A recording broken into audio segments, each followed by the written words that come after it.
Around 6 years ago, I was working as a GP in a service for people experiencing homelessness. I was seeing a woman whose story was all too familiar by then, a survivor of violence, discrimination, abuse and poverty. During the consultation, she said to me, "They expect you to pull yourself up out of all this. But it's like the ladder they give you has rungs that spin and are covered in grease." While what she was saying was something I'd understood inherently, that the system does a tremendous job of entrenching inequality, it wasn't always easy to describe. She had provided an image that powerfully captured this concept, an image I couldn't unsee. And every time I recall that moment, I feel her eyes on me asking, "What are you doing about it?" It's an extraordinary privilege to stand in this place as the first regional Greens MP in Victoria. I acknowledge that we are on the stolen land of the Wurundjeri people of the Kulin Nation. I pay respect to their elders past, present and future.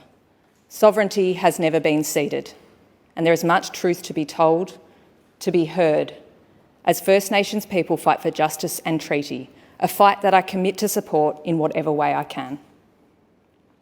I also respectfully acknowledge the traditional owners of the country on which my electorate of Western Victoria is located, the Binjali, Wagaya, Jadwajali, Bungandij, Gunditjmara, Jabwarang, Wadawurrung, Jiwairarung, Jigadwarung, Gadabanud, Jajawarung and Gulajun peoples. Western Victoria is also home to many First Nations people from throughout Australia, either by choice or because of forcible displacement from their ancestral soils and by communities and by governments. Our region has seen massacres, genocide, generations stolen, attempts to systematically dismantle a people. But while the wounds of colonialism run deep on country, language, history and culture, many which will never heal, Western Victoria's magnificent land, waterways and skies reflect First Peoples' endurance and survival in our region. The land, the ancient Yuyangs, Grampians and Otway Ranges to the grasslands of the West, habitats of the striped legless lizard, koalas, growling grass frog and Otway snail. Our life-giving waterways, including the Loddon, Moorabool and Barwon rivers, wetlands like Lake Albacucha and Western District lakes, our bays and oceans such as Corio Bay and the mighty Southern Sea Country. Homes to the Burinan dolphin, Coonawarra, platypus, humpback and southern right whales. The wide open sky country from Portland to Melton, home to the stars, to Bunjil, the hooded plover, the golden sun moth, grey-headed flying fox and thousands of migratory shorebirds. I thank those First Nations people in the region who have shared their knowledge and stories with me, and I will continue to listen and learn.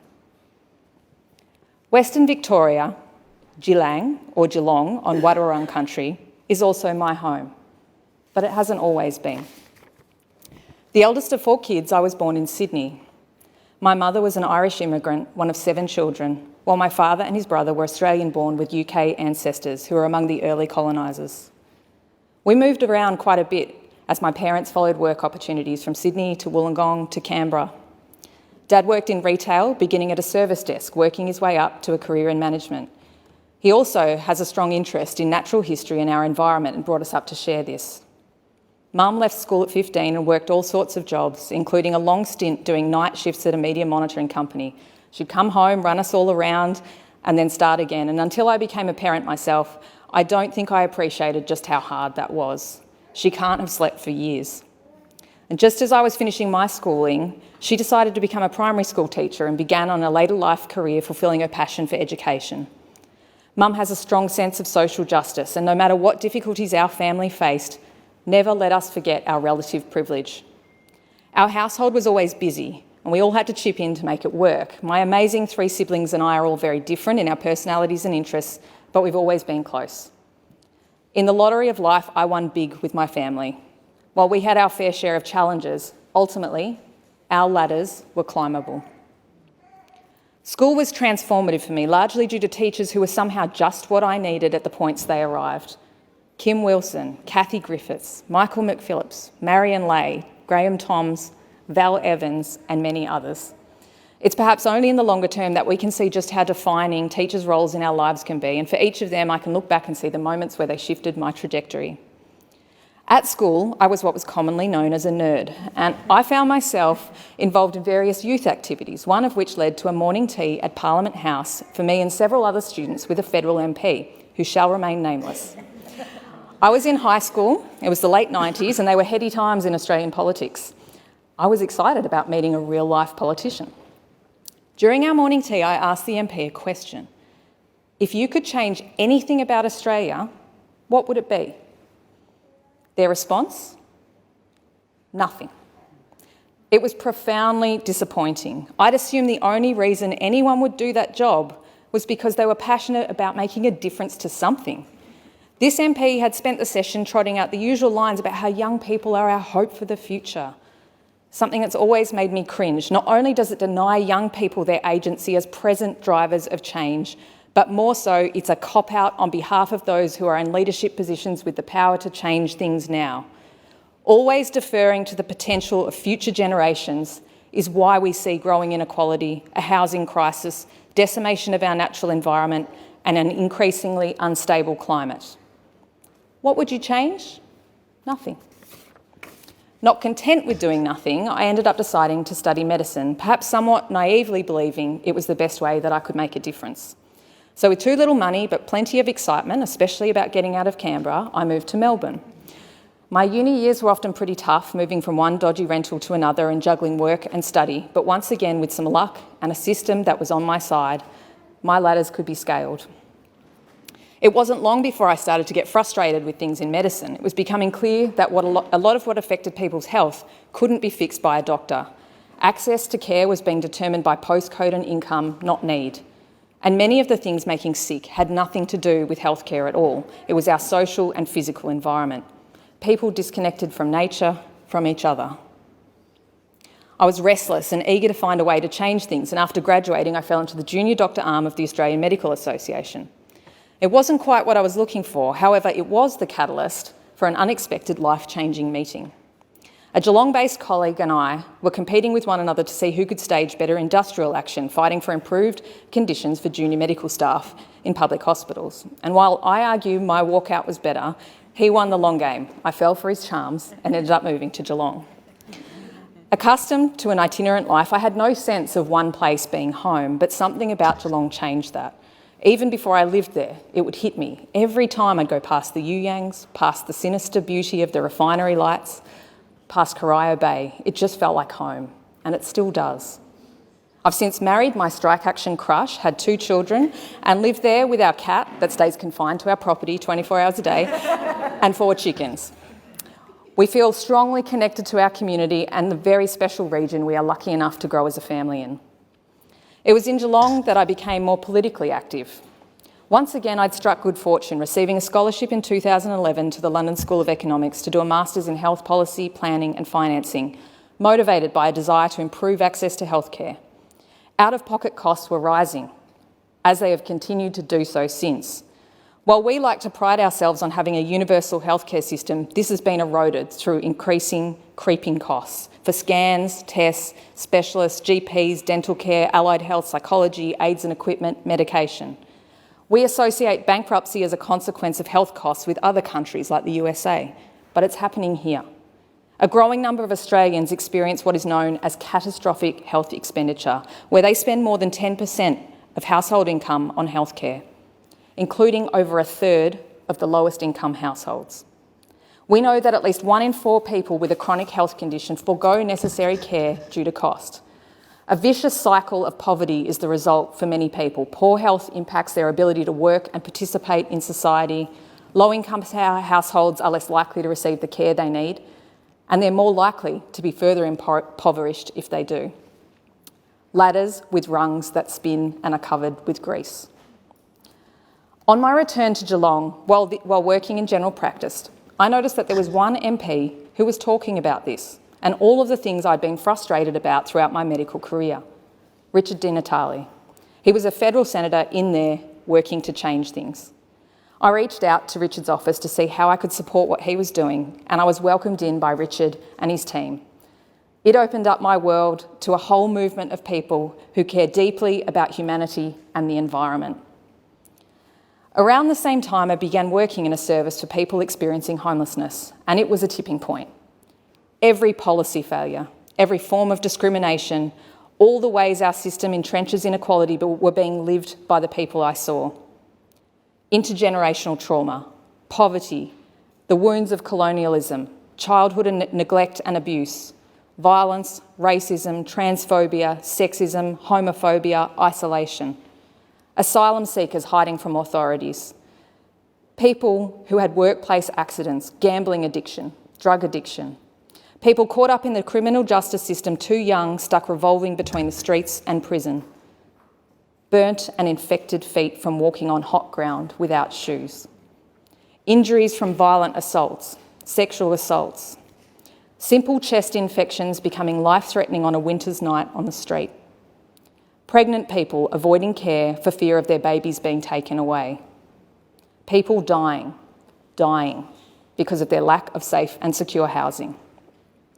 And what I was seeing was only the tip of the iceberg. Every day in other practices, I saw plenty of people barely hanging on, coming to see me for a mental health care plan to help with their anxiety about not being able to afford their next rent payment, living in their cars, families in inappropriate, overcrowded transitional housing for years, women stuck in violent households because they couldn't afford to leave.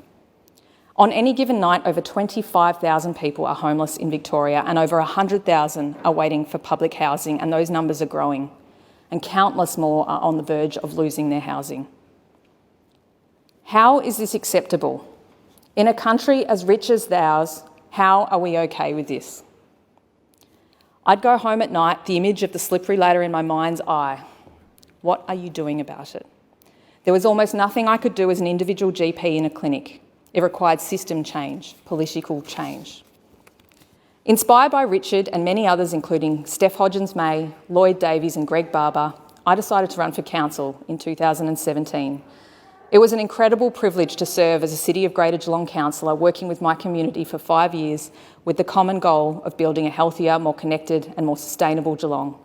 I'd like to thank my councillor colleagues, including Pete Murray, and the thousands of council staff for their service of the Greater Geelong community and for their support and friendship. I retain a deep respect and appreciation for the value of local government in our democracy and the need for other levels of government to work with our councils. Throughout my time as a councillor, I was often asked about my experiences of being a young woman in politics, the inference being it must be hard. And while it's had its challenges, I've always felt part of a tapestry of women woven together, making each other stronger. Many of them pioneers who fought the battles to make things easier for me. The incredible women in my family, my mum, my sister, my many aunties, my grandmothers, my mother-in-law, my brother's partners. The women who've been my teachers and mentors, like Elizabeth Bennett and Ruth McGowan. My medical colleagues, my amazing friends. Those MPs who were never too busy to answer a call, the wonderful federal Senator Janet Rice, Ellen Sandell in the other place, and Samantha Ratnam, who I am honoured to join in this place. The Pathways to Politics for Women Network, councillor colleagues around the state, and the women in local democracy in Geelong. The women who reached out with words of encouragement, offers of help, or just a knowing look. Thank you. You helped me through even the hardest of times. In late 2019, pregnant with my second child, I had my first experience of true climate anxiety. Climate change was a major motivator for me to get involved in politics. There is no greater threat to our health and well-being. Almost 27 years ago, a few years before I had my morning tea with the unnamed MP, Bob Brown, in his first speech to federal parliament, spoke of the urgent threat of climate change.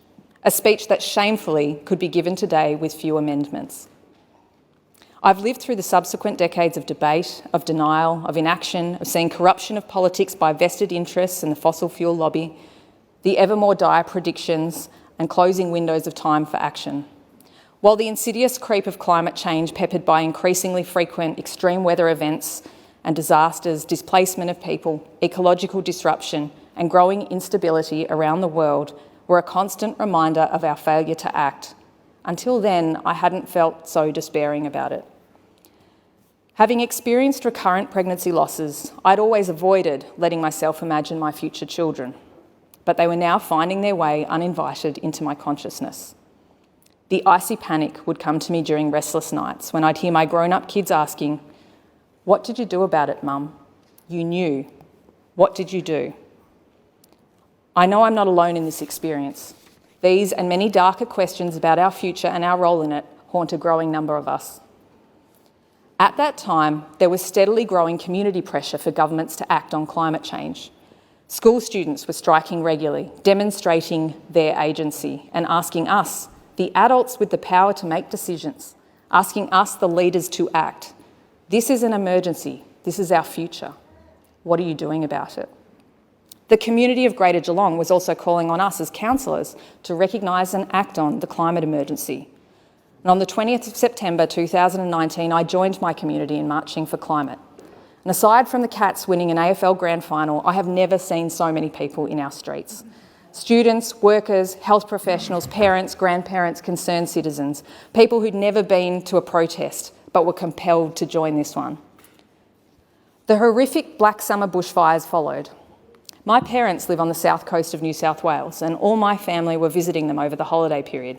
Being 8 months pregnant, luckily we'd chosen to stay in Geelong, but I remember the constant worry, listening for updates, continually refreshing the Rural Fire Service website, checking in on family members who were marooned and evacuated several times. Then there was the smoke, which we weren't spared. There was not only the physical discomfort associated with inhaling the filthy air, but the worry about what effect this might have on my unborn child and on my young, energetic toddler, who I had to keep cooped up inside to protect from it. 3 billion animals, over 46 million acres, 34 human lives lost. Homes and livelihoods destroyed, people displaced, climate refugees in their own country. The unmeasured long-term health impacts of smoke and stress. Few in Australia were untouched by that summer of fires. No one could escape the emergency anymore. Despite the sense of despair and overwhelm, I came out of that period feeling more motivated than ever. As Bob Brown once said, "Don't get depressed, get active." What choice was there, really? The Greater Geelong community didn't give up. They kept making their voices heard, and while it took time to get there, I was proud to be part of one of a growing number of councils setting ambitious targets on climate change. But over the next few years, I felt increasingly like we were hitting a brick wall, and I could see a familiar pattern across Western Victoria. Our region was being left behind by state and federal governments. People in our rural and regional areas bear the greatest burden of the impacts of climate change, as we've seen in the recent catastrophic floods, which affected communities and industries across my electorate. Despite knowing what we know, despite everything these communities have gone through and will go through, governments are negligently pursuing fossil fuel projects, gas drilling near the beautiful 12 Apostles, potentially a floating gas terminal in Corio Bay. It shows extraordinary contempt for people and the environment now and in the future. Our regional and rural communities also have less access to basic services like healthcare and experience significantly poorer health outcomes. Public transport is at best poor and in many cases non-existent, entrenching car dependence and isolating people who can't drive, limiting their access to work, education and services. Our rural and regional communities are also facing a housing affordability crisis, driving people into poverty, forcing people to leave their communities, impacting small businesses and services who can't attract workers, and pushing more people into homelessness. And our regional and rural communities can see what is happening to our precious natural environment, our rivers, groundwater, forests, grasslands, our native wildlife, through neglect and a failure of planning and policy to prioritise and value our environment, instead treating it as an afterthought. Councils can't go it alone, not on climate change, not on the environment, not on addressing systemic inequality. We need other levels of government to do their bit, and time is not on our side. So I decided to take my fight to the state level, supported by people across the region who care deeply about social and ecological justice. There are too many people to name all individually, but I owe them my deepest gratitude for their hard work and their passion. Particularly, I want to thank the 11 wonderful lower house candidates, Praise Morris, Sam McColl, Earl James, Ellen Burns, Ricky Lane, Thomas Campbell, Hilary McAllister, Genevieve Dawson-Scott, Rachel Semmons, Alicia Smith, Courtney Gardner, all of their campaign teams, key organisers including Judy Cameron, and the countless volunteers and supporters who gave their time and energy. I'd also like to thank my recent workplace, Kensington Hill Medical Centre, and my patients, as well as past workplaces, Deakin University Medical School, the Australian Journal of General Practice, Point Lonsdale Medical Group, and the Living Room. Not only did they tolerate my constant side projects in politics, but they actively supported me. My extraordinary husband, who's the most talented, generous, and all-round best human I know, and my amazing kids, I love you more than words allow. Thank you for everything you do and you give up to be part of this. My parents and my ever-selfless in-laws, we couldn't do what we do without you. And to all the community groups and organisations in the Western Victorian region who fight for our land, waterways and skies, and for an end to systemic inequality, thank you for being a constant source of inspiration and hope. I'm all too aware of the responsibility that I now have. Every one of us here has been granted an enormous privilege, the power to make real change now, not to defer tough decisions to future generations. If my school-age self asked me now if you could change anything, what would it be?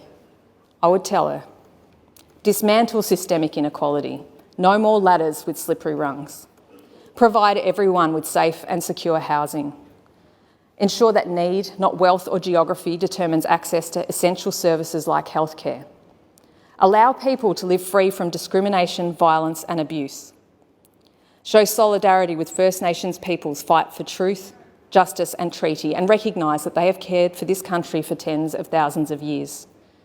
Protect our land, waterways and skies and treat them as living entities whose health is inextricable from that of our own. And fight to protect our democracy, including our right to protest. Act as though climate change is the greatest threat to human health and well-being that we face, because it is. So when my grown-up kids ask me, "Mum, what did you do?" I can look at them and say, I did everything that I could.